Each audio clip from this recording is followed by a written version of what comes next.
I think simply society just doesn't get the prevalence of trauma. Like 80% of people will go through something traumatic. Men, on average, it's 4.5 traumatic experiences, and women, it's slightly less. Everything that you experience in your life, the survival brain, the lower centers of the brain, are coding or remembering or learning from that experience.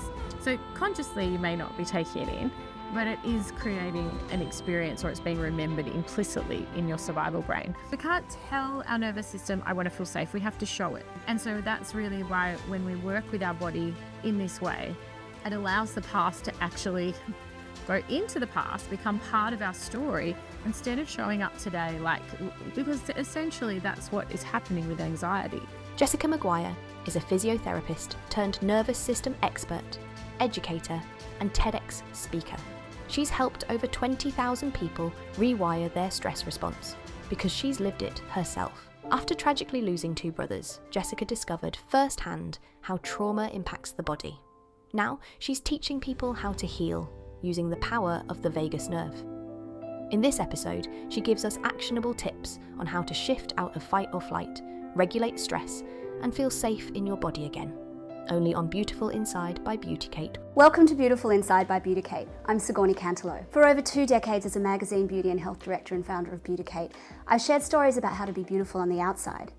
But recently, I've also been on my own journey to uncover what it means to be beautiful within. Inspired by my own experiences with mental health and healing, I'm meeting people who have remarkable stories to share. How have they come back from the brink of adversity and reclaimed their power? How do they continue to nurture their inner selves while creating space for joy, beauty, and well-being? This season of Beautiful Inside is brought to you by Dermalogica, a brand that I've trusted for years to keep my skin happy and healthy. When I flew to LA at the end of last year to interview their founder Jane Werland and tour their head office, I remembered why I love this brand so much. Dermalogica is all about results. It's clean, cruelty-free, and the products actually work, because they've been trusted by skin therapists around the world since 1986. Now, I try a lot of products, and whenever my skin has a hissy fit, or if I'm traveling, I strip it all back and go back to Dermalogica. It's like my skin's safe space. Now, before we launch into the chat, I want to ask you a very quick favor. If you enjoy this episode, please hit the subscribe button. You have no idea what a difference it makes.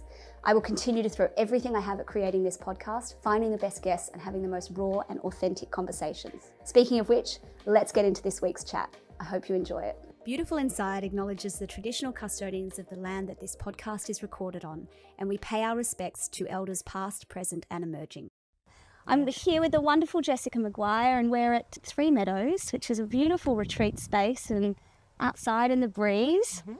Thank you for coming. Thank you so much for having me. I was saying I don't think I've ever done a podcast in such a beautiful location. Me neither, actually. Aren't we lucky? And it's a stinking hot day here in Byron, and we're just up on a hill with the breeze, so we're actually perfect position to have a nice chat and a nice relax. So I like to go back to the beginning with my guests and talk about childhood and how it sort of shaped what you are doing now. So tell us a little bit about your backstory. Yeah. So my background is I'm a physio. Yeah. And I think I worked in clinic, private practice for about 14 years. But prior to the work that I'm doing now, which is on the nervous system, after working for about a decade as a physio, I was feeling like something was missing in how I could really support my clients. And so I decided to close my clinic, and I was going to head to the US to do more study on how the brain and body communicate. And so just before I was about to go, I actually lost my brother, my elder brother, to suicide. So that was a really difficult time. It was like the earth and the world that I knew just ended. And so I still decided that, and with my family's support, to go to the US because it was really, the work was important, or it had more meaning for me as well. Of course. But it was a really challenging time. Like I'd had, I think, a year of, feeling anxious and overwhelmed, and then would drop down into despair and shut down. But I was also, at that time, it brought up the loss. I had lost a younger brother at 4 as well. So it's your brothers. What happened with your younger brother? He died of SIDS. Yeah. So, I was 4. He was actually 8 weeks old. 8 weeks. Yeah. So it was. Was it just the 3 of you kids? Yeah.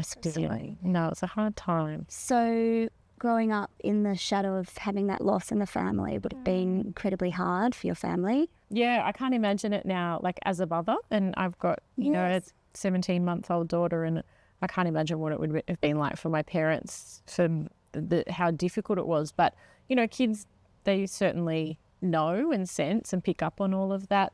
And I think then it probably, there wasn't as much support as what there would be now as well. Absolutely. So people didn't really know what to say or how to support as well. So yeah, difficult time for sure. Absolutely. And so you were 4. Do you remember him? Yeah, I do. It's interesting with memory. If you look at the research on it as well, you can, as a child, think that you remember things as well. Yes, so, from photos. Yeah, it becomes part of the story. But I can. And what was interesting, it really leans into when we look at things that are really painful for us, we have like the implicit body memories, and then we have like the actual autobiographical memory, you know, like we can actually see it.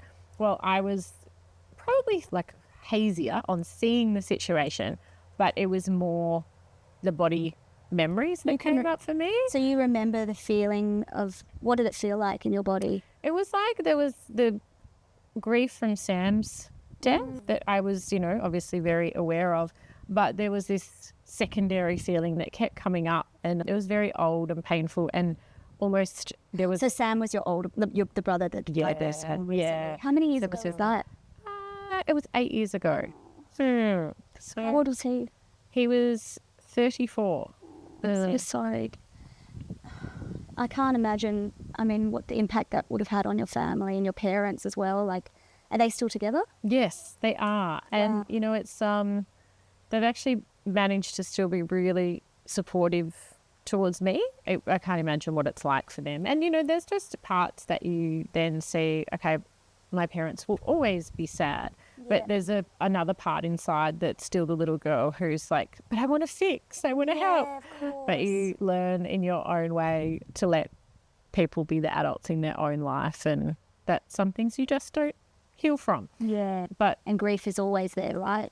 I think so in certain instances. I mean, one way that we have spoken about grief is like in the past, it's been the 5 stages as some kind of linear process. But I don't think that's helpful. No. You know, it can be like... So it's a very outdated concept now. Yes, definitely. Like, I mean, you can have like a tsunami at the start and then it goes into waves, and then over time it's a little bit like, you know, you can have an anniversary of someone's death and it can feel, the wave can be as intense. Brings it back. Yeah. So I think that really understanding our nervous system states is far more helpful, because we're dealing with feelings and emotions, and the body, which is... It's not a cognitive thing that we can talk ourselves out of or be more positive or just look at life in a different way and we'll feel better. Wow. So I think the nervous system work ties in so beautifully with that kind of like loss, grief or shock that can come. So 8 years ago, were you already doing this nervous system work, or was it the sort of, did you find it when you went to the US and started looking into the brain and the connection? Like what was the timeline of you finding... It's a great question. I'd been studying sort of in the 12 months before that a lot to do with chronic pain and how the brain changes. And it was really looking at like that communication system and tying in with the nervous system and chronic pain, and how pain's so much worse when we are anxious about it. Oh, yes. There's also a book called Heal Your Back Pain. Oh, yes. I think it was John Sano or Tony Sano. And I've just connected two in my head. But yeah, so it's and he said the same thing. If the anxiety around the pain becomes worse, obviously. Yeah, it's like, no, don't be silly. It's really to do with like the threat. So how you perceive that threat to you. And so there was a lot of this I was learning about with internal bodily signals. It's called interoception. So how we pay attention to the internal signals of our body, which is really like the essence of what experiencing life is. You know, we experience it with the senses, and we do create a narrative from those senses of how we see the world and see ourselves. So what's the difference between, so exteroception, isn't there? Yeah, and so that's your perception of... the outside senses, so the sights, the sounds, the taste, the smell. But interoception is really that information from the body being sent to the brain. And some of it we're aware of and some of it we're not. But I was really interested in that because what always fascinated me was why some people felt at home in their body and some people don't. Exactly. So it was really interesting to see the science come out around that, which was saying eating disorders, chronic pain, Addiction. anxiety, depression, addiction, that can all be related to what we say is inaccurate interoception. So for neurodivergent individuals, it is often hard to read bodily cues. So if you think of it like a volume switch, and some neurodivergent individuals will say that. They're like, I don't know, I don't feel hungry and I don't feel thirsty. And then I get to being hangry or like dehydrated. But also for people who are anxious, it's found they do have like the interoceptive awareness. They can feel sensations, but they don't have the accuracy in reading them. Right. So it might feel like there's heat or tension in the chest, and then it could be like something really bad's going to happen. So there's almost like a sensitivity to sensations. And so it's shown that when those messages come up to the brain, they link to fear circuitry and it creates like an anxiety. So there's different ways that you would train. It's just like going to the physio after you sprain your ankle. You can train these signals to be read more accurately. So is that what your classes do? Lots of that is around that, yeah. So tuning into the sensations, that process itself will send different messages to the brain, which can create more regulation. And then as you practice it over time, we're looking 6 weeks, there's going to be a change in the brain and how those areas connect, which can mean that you don't by default move into a shutdown or a anxiety Panic response. Yeah. So backtrack to when you first kind of came across this information and you sort of segued from physio, which is very much in the body. How did you first come across it all? There was an intuitive knowing that when patients were coming in, I was only seeing these symptoms like the iceberg. So was it a lot of back stuff, neck pain, back stuff? Yeah. But And not you're getting better. These were people who'd had months or years of chronic issues. But then when it was bad, they would say, I've had this really difficult time. So there was an emotional part. Yes. They would say, I'm not sleeping or I've got gut issues. Yep. My pain's worse. I'm fighting with my partner. And it was like this picture. And I was like, this is like the emotions are tied in here too. We can't just say, oh, it's just my back. And so there was research coming out that looked at how the immune system would feed into the pain experience as well. And I guess there was like a broader piece for me of wanting to say, well, what else is going on beneath the surface of the water for these people? And, there was lots of research coming out that showed that people who'd had a history of trauma or childhood trauma were more likely to experience symptoms or chronic health issues. Yeah. And that was something I was always interested in understanding better. Did you feel that you were Exhibit A in that regard from what you'd been through, or did you experience those sorts of symptoms in your body, or was it more just from your patients or clients? I don't know whether they're called patients in physio. We do call them patients. Okay, yeah. Look, I think I wasn't really ever obviously having dysregulation. But I was always like setting the bar so high in my clinic. Like I would expect myself to treat patients all day and then to manage a team and then to promote the business. Like it wasn't actually even possible to do all the things. amount of it. Yeah. But anyway, that's what you do. So you're type A. Totally, like very driven. And then I hit burnout. So I would still have the ups and downs. Yeah. But I was... So you don't think you were a childhood trauma sort of example, but you were more like you had... It wasn't showing up that way. Nervous system. Yeah. Yeah. But I think looking back, it definitely had an impact on things. And how could it not? No, I mean, to be so young, you're going to have an experience of loss. You would still have, those moments that would be in your brain body system saying something bad could happen if blah, blah, blah. I was doing my own practice a lot. And so one of my favourite teachers was Tara Brach. And then she wrote that book, Finding the Gold, is it? Yes, and she wrote Radical Acceptance and True Refuge. Yeah. And so her and Jack Cornfield were offering a training together more for coaches and people in wellness and practitioners that was really looking at being able to communicate, like get in touch with the body and teach this work. And it was just, you have those moments in life. It's like, yes, I have to go. And so that was really the decision, like to close my clinic. And then Sam passed away. I still went over there. Wow. It was actually the best thing to do. How long did you take? Like, did you change your dates or did you stick to your dates? No, I just went, I'm going. It's weird. Like, I think probably having known the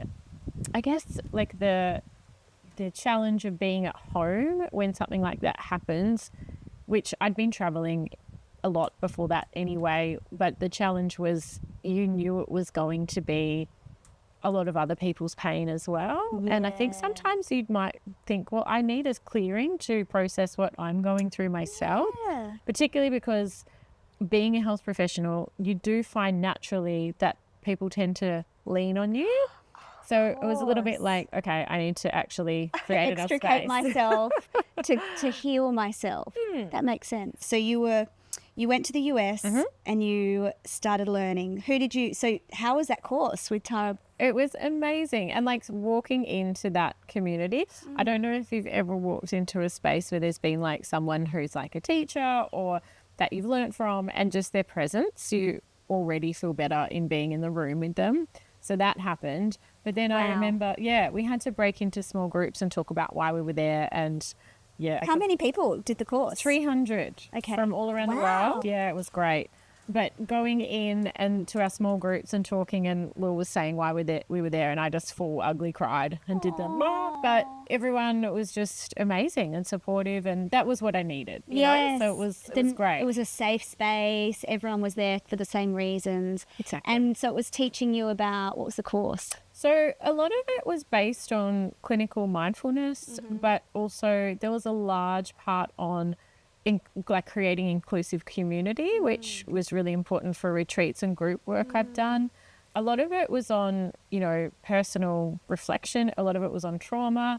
So it was quite broad. I grew a lot as a clinician and as a person through those 2 years. So you stayed in the US for 2 years? We actually, so the first year that it ran, that was the part I was of, and they filmed the teaching. So they only ran it live once, which was great to be a part of that. That would have been amazing. So we had 3 lots of 10-day retreats, but we had our groups that we met up with online every 2 weeks, I think. So it was pretty intense. Yeah. And then you stayed on, did you say? No, so I came back and forth between Australia and the US and had a little bit of time in Europe as well. So it was... What were you doing while you were there? It was actually more study, to be honest. So that's where it was learning about more to do with interoception and science there. And then I was running retreats as well. Okay. So there was some in Bali, some in Sri Lanka. So you were running them as what sort of retreats were they at that stage?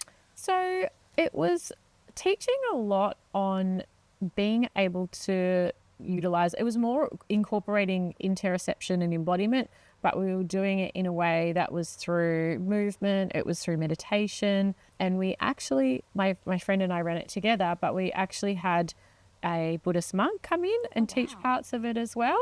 So that was always amazing. And he really was a mentor to me from what I was learning through that time as well. So he'd worked both as a monk, he was ordained as really early on, but then he also worked with death and dying and within a hospital setting as well to act in the counselling role. How amazing. So what did you learn about grief and moving through the stages of grief from him and that you could apply on yourself? That's such a good question. I think the biggest thing that it comes down to is impermanence, and that it is really helpful for us to look at the fact that we're all going to die. Yeah. Everybody we love is going to die. And as painful as that is, it actually helps us live a life with more meaning. So to know that I was going to go into work that was very meaningful. I couldn't say what it was, but he definitely was the segue into that. And just to have it wasn't ever about accepting what had happened, but to build a bigger capacity to be with the experiences that are so painful, which is essentially what they speak about it as the lion's roar in Buddhism, where your ability to be with more and more experiences, it's not that you tolerate, it's not that you put up with, it's not you try and push away, but you actually open to the experiences that are happening in your body is really what creates this greater capacity to be with all of life and to be present with all of life. Right. So it's more accepting, the feelings and the emotions that it brings up. Thoughts, stories, reactions, all of that really. And all of it can sit here. To hold it in a presence with kindness and love, which sounds very fluffy, but no, compassion is hard everything. to do. It's so hard to do. Did you, what was your journey like in terms of you had all this knowledge, but applying it, you can know one thing, but how do you actually put it into practice? Was meditation a big thing for you? Yeah. What were some of your fundamental ways of actually applying what you knew? Such a good question. So I think for me, I think meditation can actually make some people feel worse. So sometimes paying attention to things like the breath when you feel really panicky is not the best thing to do. I remember learning about things that were attuning to the breath, and I could only pay attention just on my nostrils, but if I tried to pay attention to it in my chest, it would make me feel more anxious. And this is there's good research to support this. Although we hear a lot about, for people who've experienced something traumatic or are feeling dysregulated, just pay attention to the breath or do this breathing exercise. Yes, box breath or whatever. We need a lot more resources a lot of the time before that, which is often going outside of the body. So, exteroception, but also you might look at movement, you might look at co-regulation with other people. So it's about being more resourced before you would get to doing anything with breathing. But I think probably there's a bit, I think simply society just doesn't get the prevalence of trauma. It's 80% of people will go through something traumatic, and then you're going to see that men are going to have, on average, it's 4.5 traumatic experiences in their life. Men? Yep. And women, it's slightly less. Really? Yes. So from the data that has been seen, but also it's different how men and women classify trauma. And I mean, a lot of people used to come to me with events that had happened to them that they wouldn't even say, oh, that's been something traumatic. So, I think there's a very much an underreporting, but we need to understand it better as a society and as a whole. Absolutely. It fascinates me. And this is why I started following you around the time. So I was one of those textbook people with all the symptoms you mentioned before. So the chronic neck and shoulder pain, gastro stuff, reflux, and they would get worse with stress. Also itchy scalp, psoriasis type stuff, scalp. And I had years of physio and chiro and osteo and everything. And when it would flare up, it was usually around stress. But I could never get any diagnosis, and I still can't get diagnosis with my reflux. And I'm hoping some of it's perimenopause, but it might just be but I'm in a constant state of fight or flight. Nervous system is, would you say that's a damaged nervous system? Or how do we put it when it's or use my vagus nerve? We're about to get into vagus nerve, I'm sure. But do we call it damaged nervous system, or what do we call it? It's more to do with that we have a set point, which is a little bit like a thermostat in a house. And so the set point of our nervous system will change. So everything that you experience in your life, the survival brain, the lower centers of the brain, are coding or remembering or learning from that experience. So consciously you may not be taking it in, but it is creating an experience, or it's being remembered implicitly in your survival brain. And this is how we adapt to survive. So if you were a child who fell off your bike, you would go, okay, next time you know, this is how I'll do it, or I'll be more careful there. And Yes. it's not necessarily a conscious thing. It's like learning in an unconscious way. So that's where the childhood trauma would come in, for example. So that's why I started like doing trauma work and, you know, like I've got to try and fix this. And so you can retrain your nervous system, and this is what you do, isn't it? Like you teach people how to regulate themselves and become aware of their window. Exactly. So you can look at it in two ways. There's the width of the window, but you can also look at, if you imagine like a thermostat in a house, in the middle of the window, let's say the thermostat is set really comfortably. You know, you're not too hot, you're not too cold.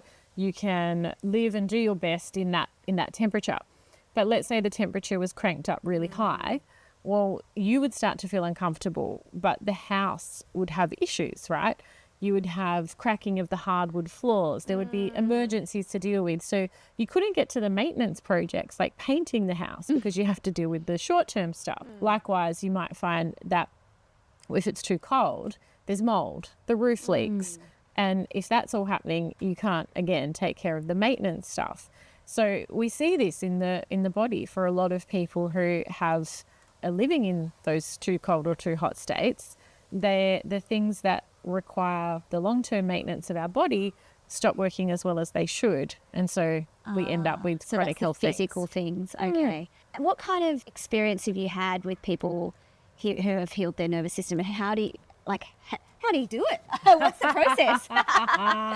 Without giving away all your secrets. No, I'm happy to talk about it. So the first part of this is always bringing this deep awareness to what's happening in any moment, right? So, I mean, it's like recognizing. Inquiry. Yeah, there's that part in it, but it's also like, okay, I'm recognizing as I'm sitting here, there's a nice buzz in my chest. I'm feeling mobilized. I'm feeling excited to talk to you. So there is mobilization, but I still feel safe. I can sense the nature around me and relatively feel grounded. But, you know, earlier today I was filming some videos and it was busy. There was like people asking me lots of things all at once, and I was noticing the heat coming up. Yeah. Now, if I didn't have that awareness, I might find myself saying to one of my team members, "Can't you see what I need to do? Can you please stop asking me so many questions?" Sounds like me with my kids. This morning I was like, just don't ask me when I'm in the middle of something. So that's the window of tolerance, isn't it? Or the window of, what do you call it? The regulation. So it depends on where they're asking. You're an expert. But there's things where we know we get reactive, and then later on we're like, I wish I didn't do that. Yes, and it's okay to repair. Oh, especially with kids. Absolutely. I mean, and enough parenting. Yeah. Yes, and this isn't to say we're going to be perfectly regulated all of the time. That's not going to happen. There is no person who is perfectly calm all of the time, and we don't want to be. Like getting angry at someone who is doing the wrong thing is a really healthy response. Yeah. And you know, there's a lot of people who do the opposite, like they shut down whenever there's a challenge. And what would help them so much is to say, I feel this anger in my body. I'm going to use this. What do I want to do with this? Like we talk about fawning as people who collapse, and they in the time of something really stressful, they find that there's a sense of like, I need to shut down my inner world, like the dissociate from my it's that sensations. dissociation. Yeah. And you know, there's a powerlessness that comes with them, and you almost see their body just collapse. So, you know, not being able to get angry, not being able to use mobilization. Like we talk all the time about calm down. Yes. But for women, a lot of the time I want to say fire up. Well, there's that Gabor Mate talks about the study of cancer. You know, this thing about they did a study on what are the nurses when they're, Like palliative care nurses, and they had to interview all these women with breast cancer. Well, they weren't told if they had cancer or not, and they had to judge based on their personality whether they thought they had cancer, and they were something like 80 or 90% accurate, because there's this type, right? And Gabor Mate was saying that they're the types that repress the anger. Or was it Dan Siegel? I don't know. I've listened to something. One of these guys. But isn't that fascinating that it's the repression of anger that can often cause as many problems in the body and cancer and things like that? Yeah, well, I think the thing is we've labelled it as something that's wrong, and you know, these bodily signals that we're talking about, our interoceptive experience, how we have sensations come up to the brain, and how we interpret those is what creates an emotion. So if we're having bodily signals that are saying, this is not okay, anger, anger, anger, anger, and then we're like, no, you can't have that. What happens? Like, and so it's really about trusting. Where does it go?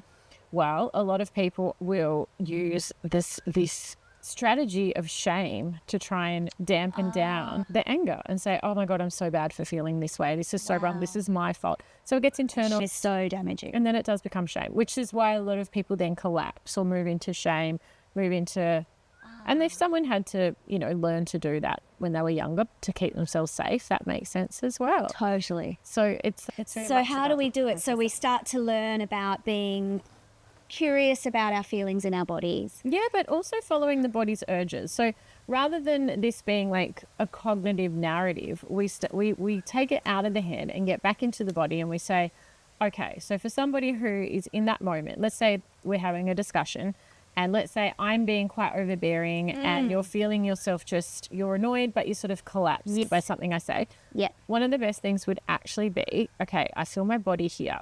Now, I'm going to gently press my spine back in the chair and engage some of that activation in my body. So you're keeping your energy upregulated, or you're keeping your communication of your body to your brain. You're turning that volume up on sensations, and you might press your feet in the ground. And then, you might feel yourself with anger later on, and you almost internalize it, but instead you might let yourself process that. So for some people, that can be actually like one of these things where you move your arms in like this position and you feel that activation in your hands, you make your fist, and it's a silent scream. So it's almost like a... That is like You need to excuse yourself to go to the other room. So yes, but no one can hear. And then you can come back. Or it's after they leave. But that is better than later on turning it into internalized shame. You've just followed your body's natural Can you urge. punch pillows, You can all do that that stuff? for sure. All of that can Discharge. be super helpful. But I think it's like a way to safely follow that primal mobilization. But I think for a lot of women that Shaking? I've heard shaking can is be good. really great too. But for specifically fawn or collapse, where we want to people please and close down, the ability to come back to noticing our body and our sensations and stop looking to the other person for our sense of safety is a relearning. And then that can often mean building a greater capacity to be present with anger.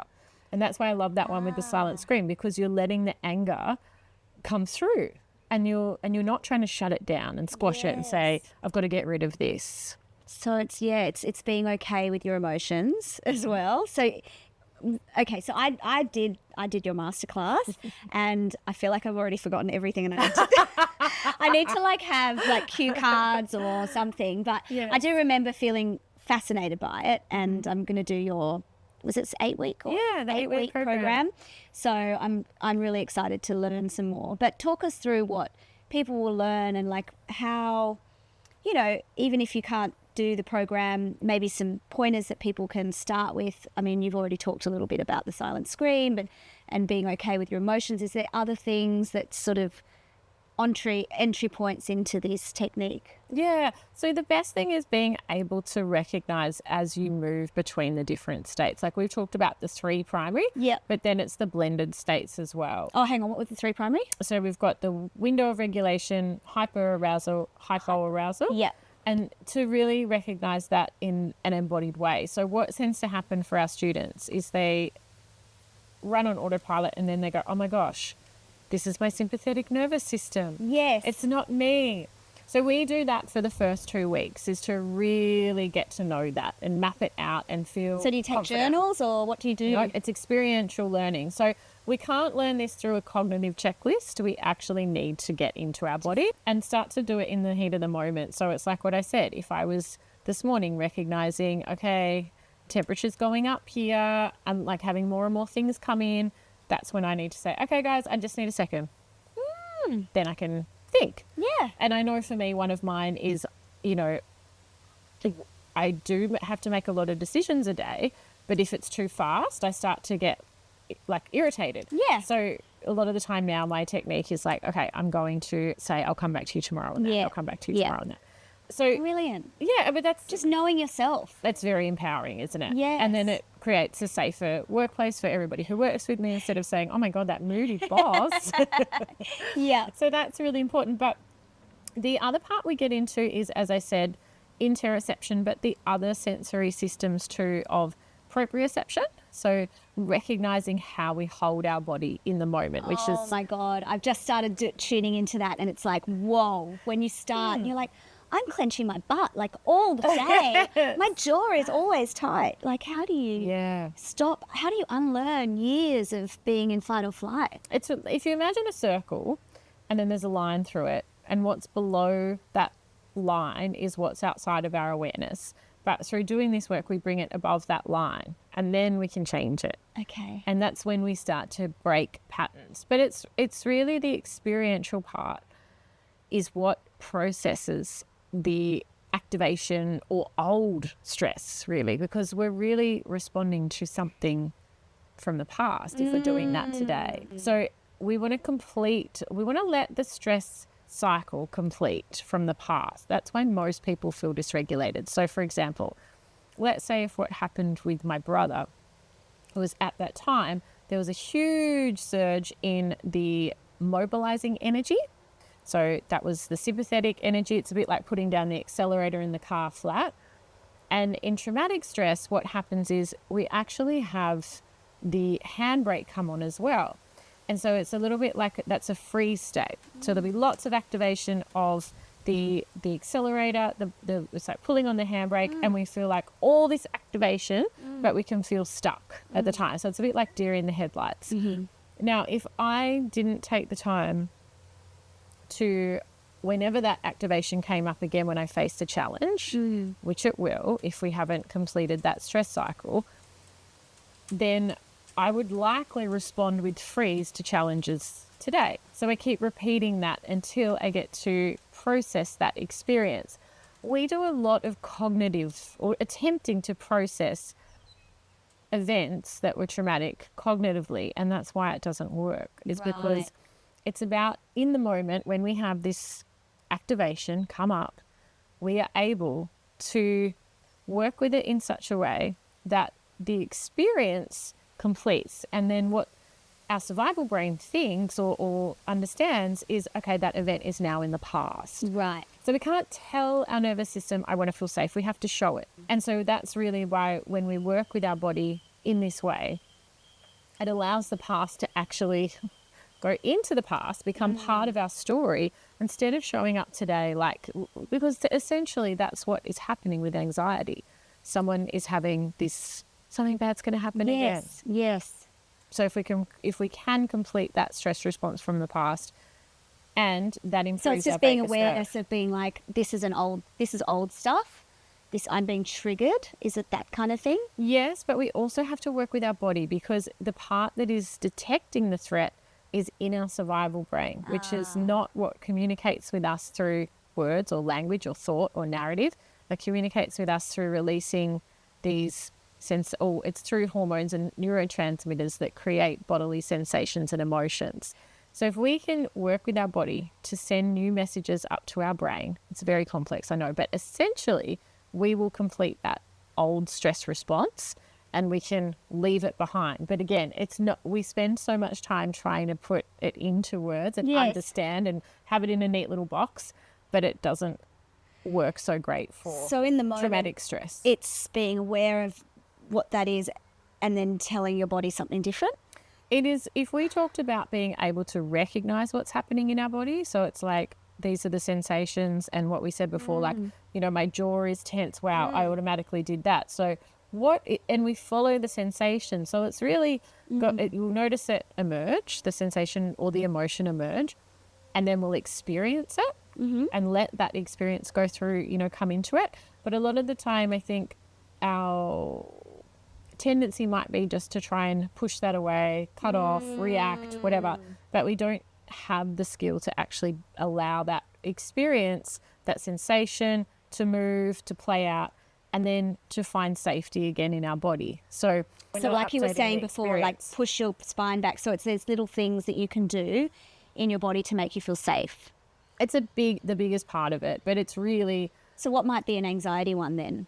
So if we were to say someone was noticing that they were in a situation like this and anxiety was increasing, the first thing that they might notice is, okay, my shoulders have come up. Yeah. I'm holding my breath and I'm clenching my jaw. Now, for most people, this is outside their awareness. Yeah. You know, they're just they're looking outside. Yeah. And then the sensation might be really an overwhelming sensation in their chest. Yes, and they don't even know that the body's doing that. So first of all, be cueing into, okay, what's my posture doing? And then there could be this urgency, I need to move. That's mobilization. And so maybe that is moving. Maybe that's like, even if you're at a place where there's lots of people around, you say, I just need to go to the bathroom, and getting up and following that urge to begin with. And then if there is the tension in the chest, that you can say, okay, I feel the heat. I feel this tension. I'm also recognizing that I'm here in this situation, looking around. And then in time, as we attune to those sensations, they will change and shift and play out. But we're trying to go from like, oh my God, this is so bad, I can't do anything. I've just got to think differently about it. But it's not that bad. But if I just tell myself that it's okay, it'll be like this. And there's zero connection to the body. Yeah, you're right. And so it just keeps escalating. So is this somatic work, would you say? Look, anything that we say is related to the body is somatic work. Yeah. But I think somatic work has taken on a new meaning because, well, from what I'm hearing from students, you know, we're seeing a lot of it on TikTok as just this thing you can do in 1 minute. Oh, I know. I bought a course. Did you? On TikTok? No, on Instagram. Well, I saw it advertised on Instagram and I did it, and it was like meant to be somatic exercises that heal your trauma. And I mean, maybe I didn't do it right, but I got really suckered in by the testimonials. They can be powerful. But I think this is where we need that really rich understanding, not only of how the human nervous system works, but our own unique nervous system first.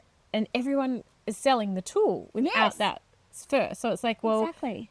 The other part is we use different resources for different states. Yeah. So if we're trying to use a tool that is for this state and it doesn't work, often people think it's their fault, and it's totally just that they don't have the right resource for helping themselves. Tell us about the vagus nerve. The vagus nerve, we love this. Yes. So anybody who isn't aware of the vagus nerve, it's really helpful to have a look at an image of this. But if you ran your hand down the back of your head, I can put an image onto the screen. Yeah. We can see there's like, if you ran the hand down the back of your head and went inwards to where the brain stem is, it's a little stalk that sticks out at the base of the skull, and the other hand goes on your heart. There's one branch that runs there, and then the other branch runs right down to our lower belly. And then we could also say there's a branch running between our heart and our face. So it's almost like an ecosystem. And so each area has a different role. The one that comes down to our heart, regulates our emotions, our physiology. So after we move up into that mobilized state, or the accelerator's down, it's a little bit like putting the brake on with your foot and just gently coming back down. The other branch is to improve the health of our organs, or the regulation of our organs, give stability, feedback to the brain, what's happening. The gut-brain axis? Exactly. That's totally it. And 80% of the vagus nerve fibers are going from the body up to the brain. So does that mean that, like, like if your microbiome isn't balanced and things, does that affect your vagus nerve? Or is it... So there's like instant communication now that's been shown. The vagus nerve is actually sending different messages. Some are for stretch, some are for pressure, so that can come up from the gut. But we also know that it could be sending messages around inflammation, which is to do with the microbiome. Yep. So yes, there is this, you know, we've always thought about systems as being so separate. But it's not the case. Absolutely not. Yeah, so that's it is playing a big role. And then the other part of the vagus nerve that runs from the heart to the face is so fascinating. And I thought for a long time, like, I know people's relationships impacting their pain, but I didn't quite have a way to link it. Yeah, and to explain it that made sense to people. But so this is like co-regulation and things? Yeah, the social engagement system of the vagus nerve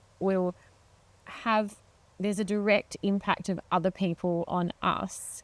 course. And so it's like, the sound of their voice, how they listen, the expression on their face. But those resonance circuits will be like, if I'm, taking cues from other people, my interoception will be impacting on what's happening in my body. But what's really interesting is when we talk about people being empaths. Yes. There's basically their interoception isn't as accurate as it could be. So what tends to happen is, instead of recognizing what's self, what's non-self, that gets blurred. And so the way that the body is communicating to, or the vagus nerve's communicating to, a really important part in their brain called the insula, which has to do with empathy and social awareness and emotional awareness, it's not as accurate as it could be. So the best thing for empaths is to build this body awareness of their own body, read their own body cues. This is why I do this work, because I'm such an empath. But I actually get very deeply moved and get very upset by people's stories. It's so helpful. And I mean, empathy is a superpower. Yeah. But it's also, I've been writing this with our certification program. For your practitioners course. Yeah. And there's no such thing as compassion fatigue. It's empathy fatigue. So compassion is more about, we can care for people, but our care is for their sadness, their grief, but the empathetic distress that some people have, a lot of the time it's coming back to their own experience. And compassion is actually nourishing for us, but empathetic distress is what burns people out. So we can actually retrain compassion, we can retrain interoception and tune back into our own bodily signals so that we don't burn out so much and we don't feel as overwhelmed by other people's experiences or impacted as much by the people around us. I mean, we will be, that's part of being human, but there's strengthening your own sort of being more grounded, I guess. Exactly. So what are some of the latest sort of studies around the brain and, trauma and pain? There was a really good one I was lucky enough to provide an expert commentary on for the Sydney Morning Herald, which looked at how we can tailor particular interventions to how somebody's level of regulation or dysregulation is. And so we kind of spoke about dysregulation before as being when we're outside of our window of regulation. Yeah. So some people might be sort of stuck on high, where they're anxious, wound up, and they might have insomnia, gut issues, or yep, know all about that. Yep. Or some people might be stuck on low and they're feeling like burnt out, collapsed. And that's not depression. Depends how we define depression, and I think that's what's challenging now is, we're really seeing a link with inflammation and depression. I mean, do we say it's just a brain thing now? Like, I think this is where we probably need to have a better ways of classifying how things are. But if we're looking at that hyperarousal, for some people, they will say that is a depression. It feels like depression. Yeah. I mean, there's an immobilization of their energy. They hopelessness, feel flat, apathy, all of those things. So I think it's subjectively how people would explain, would say what depression was. But the study was looking at the more dysregulated somebody was, then they'd have lower heart rate variability. They were going to respond better to the body-based intervention. We call this bottom up. So it's how the body sends messages to the brain. Okay. But for people who are less dysregulated, this is where we can use things like top-down methods. So that can be talking about it, cognitive behavioural therapy, our journaling. And what that tells us, this is how I set up the vagus nerve program, is that we want to start with the body and then in time look at our limiting thoughts and beliefs that are then sending different messages back down to change our physiology. So it's like this big loop, right? Yeah. But because we've separated things to be like, the gut, that's the dietitian's area. Yes. The pain, that's a physio's. The brain, that's a psychologist's. We need more. Like, people need more than that. And it doesn't mean that we don't see multiple practitioners if that's what's required by any means, like fully supporting people getting all the help they need. But I think as clinicians, we need to have a better understanding that is nervous system informed, so that we can tailor and make those modalities specific to where people are at and really meet them and support them. But this is why I love the vagus nerve program, because it's teaching people to say you can play an active role in that yourself. Like, yes, you can still see your therapist or you can still get the help you need, but as well, there's so much you can do on your own. Okay, so you gave us an example of the silent scream, being aware of your body in the space and your breath and your emotions and what's going on for you. Are there other, like, therapies, or like I mentioned yoga, are there other ways of that, what did they study in the HRV study in terms of the physical body modalities? A lot of that was looking at body positions, and it was also looking at the breath. What sort of positions? So this might mean, as we were talking before, for some people, one of the best things we can move them into, for people who go, and they have trouble feeling this sense of support, one of the exercises we filmed this morning was looking at getting somebody into a really big beanbag. And it's so big. But it's to get... A cuddle, like a big, It's similar to that, but it's particularly to get the sense of being held through the brainstem and here, which is, if you think with a baby, that's exactly how I hold my daughter, right? So she's like that, held in there. Now, if we're looking at childhood trauma or developmental trauma, the language of touch, the language of being held is the language that we want to use to change their nervous system. Yeah, right. Because a lot of it is pre-verbal, right? What happened to them was before they had the language to communicate or understand what's happened. Wow. So if we can go back to using touch, to using like holding someone to support their body in a way that feels on a primal level, like so safe, and this is why I love touch, then we're actually communicating that to somebody. And, that in conjunction with co-regulation, like learning to be with somebody who's grounded, can be for a person, that's a corrective experience. They're learning what that feels like. Would you say kinesiology is an example of this? It can be. Yeah. It depends on what's used, what state you're in, the person who's with you. I mean, massage can be wonderful as well. I think what we want to look at, though, is what's a passive treatment that you use, like at that time, or what is going to help us in the moment. Because if in the heat of the moment when we're triggered or dysregulated, we show our survival brain something else, that's when it will learn the most. Yeah. So rather than, okay, I'm on a massage table, I'm so relaxed, it's great, yes, I'm feeling blissed out. Yeah, that's wonderful. Not the moment that you need it. It helps, but I think the real thing is what is going to help you in the heat of the moment. Okay.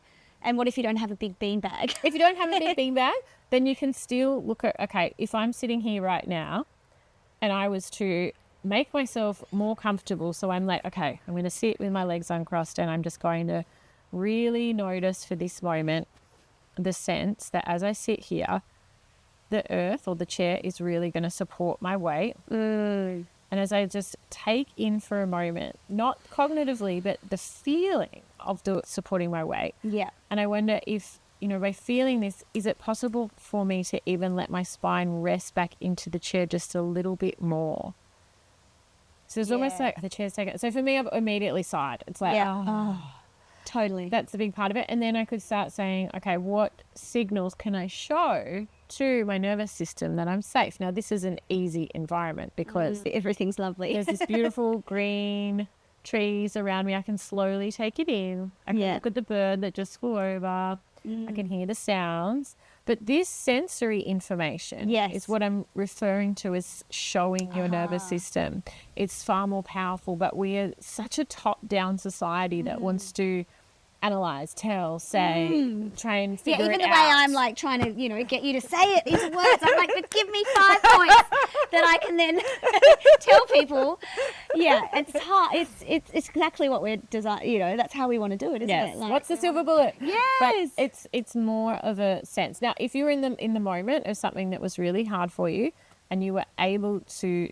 And you've noticed, oh my gosh, I've moved into anxiety. Yeah. And you had that experience where you noticed that I've come back down. Your survival brain has completed the stress cycle, and you might notice like a yawn or a twitch or a that's you're training yourself. That's an example that you've done it. Exactly. One little green star for you. How many green stars do you need till you're fixed?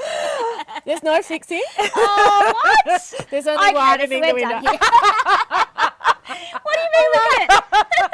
Well, you can widen your window, but then the next thing in life that might come up is where you need your next set of so it's a constant, not battle. I'm not going to say battle. It's a constant learning. It is. Yeah. There's always more layers. And, there's different seasons of our lives. Like for some people it's going through a divorce. There might be lots of the dorsal vagal collapse. For somebody there could... the dorsal vagal collapse? Oh, sorry. That's the shutdown state. The hypo-arousal where they feel, I'm so collapsed, grief, I'm heavy, hopelessness, I'm never going to be loved, I'm never going to meet someone else, I'm old, I'm a single parent. Like that whole feeling of the world is shit and this is terrible. Yeah. But for some other people it could be like, there can be... I've heard so many stories around relational trauma at work, with toxic, bullying, power dynamics, like lying and the manipulation, that kind of thing. Politics. Yeah. And I think that for a lot of people can leave them in that hyped up state for so long. So they need a different set of tools and resources that will support them. So it's really like, well, what's the season? I mean, becoming a mom. How much does that change everything? Oh, yeah. Yeah, it does. It does. But it's, I think you would know. I mean, you've got a little one, like you're right in the thick of it. And but then as they get older, then the stress. I mean, parenting is by far and large, the hardest thing I've ever done. And I struggle every day with, is this the right thing? Am I screwing my kids up? Like, any tips for parents? I totally hear what you're saying. It's such a challenge. I think what you said before was really good. Like, if we look at what happens, yes, there is the part where our co-regulation is what develops their ability to self-regulate. Yeah. And their attachment styles in later years.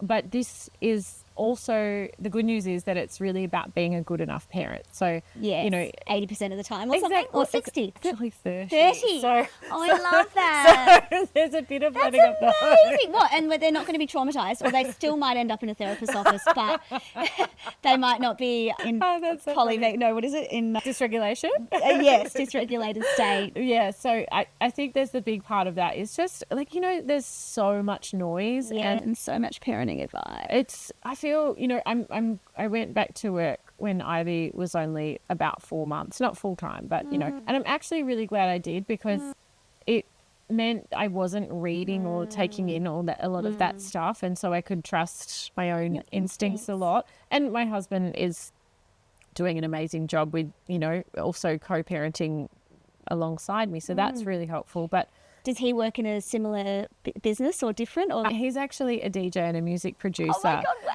So his work, we are lucky with having that flexibility, but we also don't have any family support around, which is the case for a lot of families. But I think it's really like community. Like I spoke to Maggie Dent. Do you know how amazing? I love Maggie. Her wisdom. Oh my gosh. She makes me cry though when I listen to her books. I sob. She's wonderful. Just beautiful. And she's exactly what mums and dads need is like that, gentle, older wisdom. Like the wise ones that are amazing. There to help. So I love her books. I've read. I'd love to interview her too. Yeah, she's such a wonderful person. But one thing that happened when I was talking to her was I said, oh, my daughter's still sleeping in our bed. Not sure if I should be doing that. And she's like, look, is your husband sleeping? And I was like, yes. And she said, are you sleeping? And I was like, yes. She's like, is your daughter sleeping? And I said, yes. And she said, well, what's the problem? It's like, oh, you're right. That's right. It's like simplify.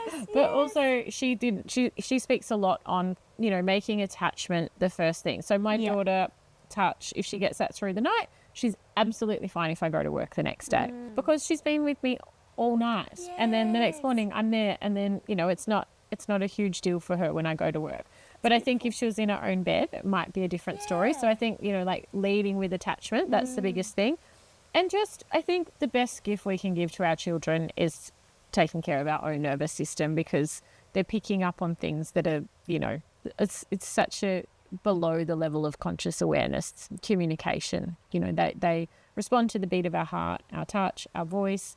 And so if we can just spend a little bit more time in regulation, that they're going to be regulated through that. Absolutely. I'm trying now, like all the things I've learned, I try and calm myself first before I deal with their stuff. But yeah, it's so hard when you're in the moment. It's such a challenging thing. And when you've lived like in fight or flight, like I have for so long, and been a stress head, it's hard to teach yourself. But it sounds like you've been learning all the right things. I'm trying. Actually, I'd love to know your thoughts. What do you think about like the electronic vagus and vagus stimulators? Yeah, it's a good question. There's some really great research coming out in the literature where we look at the kilobranch. So that is where we're looking more to do with the ear. And there's a small number of devices that have got really good research that aren't available for as a wellness device. Okay.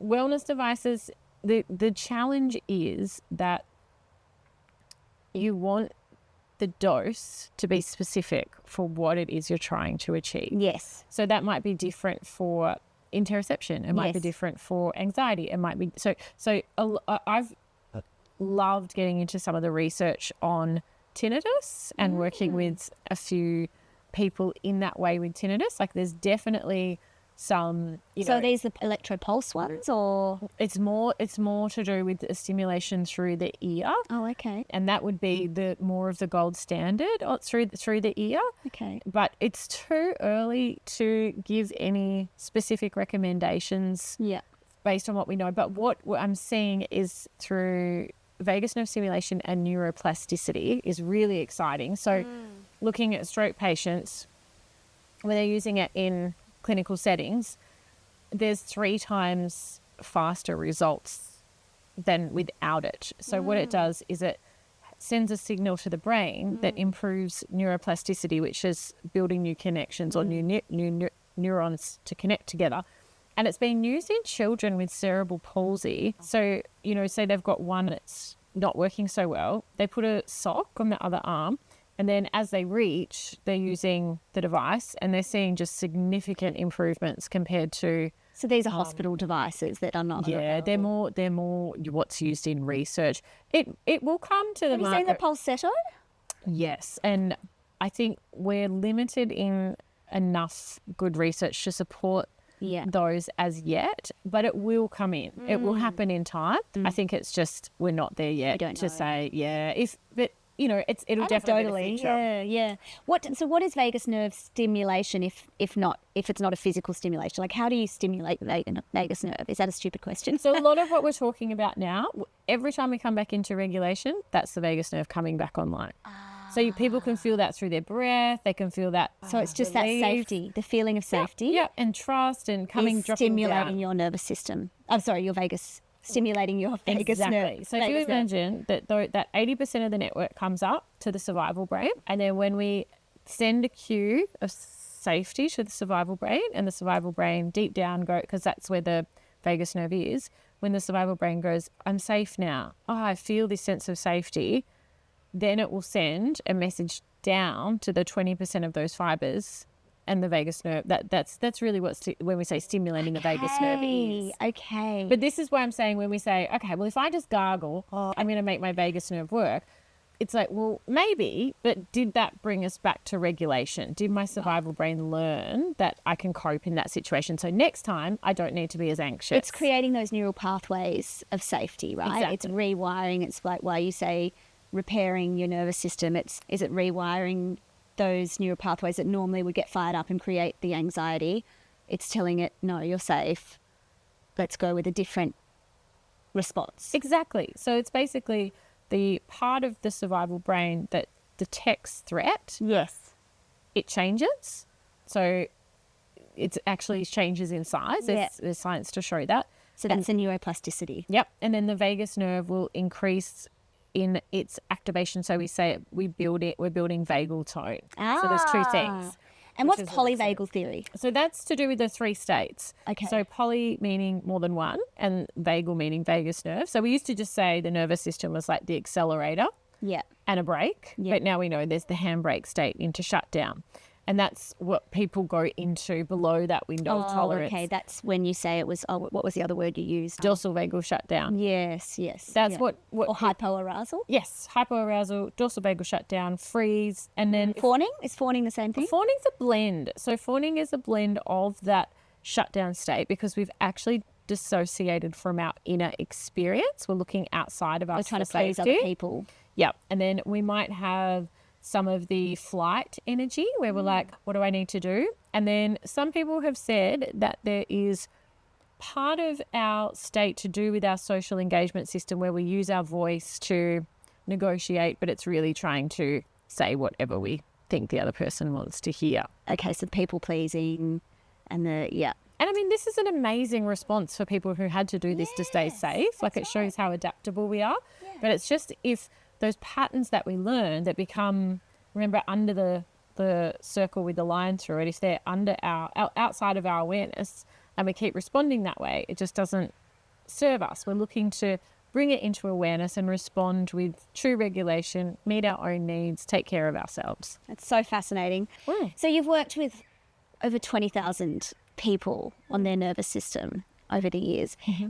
Is there any kind of success stories that stand out or stories that just, remind you this is why I do what I do? I think every round of the vagus nerve program, when we get to the end, I cry because that still blows me away, the impact that it has. But How many people do you have at a time?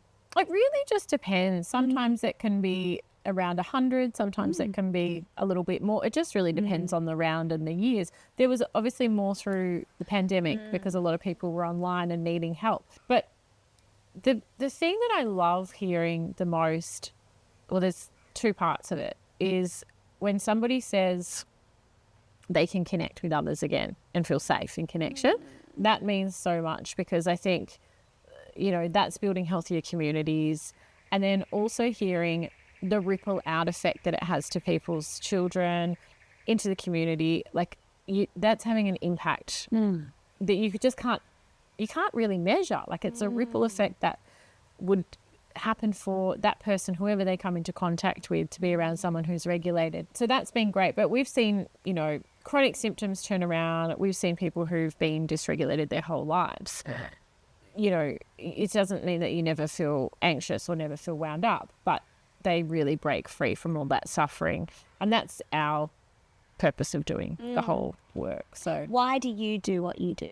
Oh, it's such a good question. For me, it's always been about, I'd say empowerment is my biggest value, to empower other people, but that is truly to give them the skills to break free from that suffering. That's really why I love doing it. And it comes back to, the same value that I had working as a physio was, wanting to alleviate people's pain and suffering. But this, after now going through dysregulation after losing Sam and realizing just how debilitating it is, and it's your whole world, because the nervous system is your filter for what you feel, what happens in your brain. It's the thoughts that you hear and the stories that you have about yourself and others. How you interpret people's responses to you. Exactly. Everything. And then if you get locked in conflicts, it's huge, isn't it? Totally. Even your sense of how you belong in the world. Yes. Like, it's a spiritual aspect to it too. Yeah. So for me, it's like, it's how you colour your day, like how you do everything. Exactly. So yeah, that's why I do what I do. To help people break free from that. I can see why you do this work. It's amazing. And I think it's brilliant what you do. So thank you. It's really, I can't wait to do the course. Yes. And I'll let you guys know how I go. I'll report back. I will be not fixed, but like more regulated soon. Wider capacity to be present for more of life's wonderful experiences. Exactly. And let's do your sacred sit. Oh, yes. Okay. What have I got? First one. Teacup. So this was from my great-grandmother. Oh, it's beautiful. I never use it much, but I think I should. And I really love it because having tea with someone, to me, is the power of co-regulation. And co-regulation for me is the thing that I lean into. So trying to, have the support of other people, but, being that for other people as a mother, it's really one of the things that's definitely centre in my life. And when I'm the most scared, I'll lean into that power of co-regulation. That's beautiful. Thank you. Now, this is a little bit old. In fact, It's 20 years old. It's my old Pilates top, which I still sometimes wear, that I taught I don't know how many classes with, the retreats I've been on, but also it's just the thing that I would say relates to movement for me. Yes. Like the So lucky Pilates top. Exactly. Love that one. I bought this book because this is again a bit old and dusty, but it's all about interoception. Oh, wow. And how do you feel? It's called. So this isn't an easy read. It's all science. Dense. Yep, it's very, very sciencey. Oh But my gosh. the reason I love it is because it ties back to my practice of interoception and how much I love that tuning into bodily signals and learning to be guided by those. And that's for me what I would say has led to my best decisions, rather than, when getting too worked up in what my head says. I think I love this book for that. So Bud Craig he passed away this year, but he was the author of this, and he started off the research. So it's a really new area. It's only probably the last 2 decades that interoception has been studied extensively. So it's really new, but I think it will... And do you teach a lot of this in the course? Yeah. But this will guide the way for the future of healthcare, interoception. Amazing. It's very, very exciting. Yeah, feel free to have a look. And then I bought these earrings in.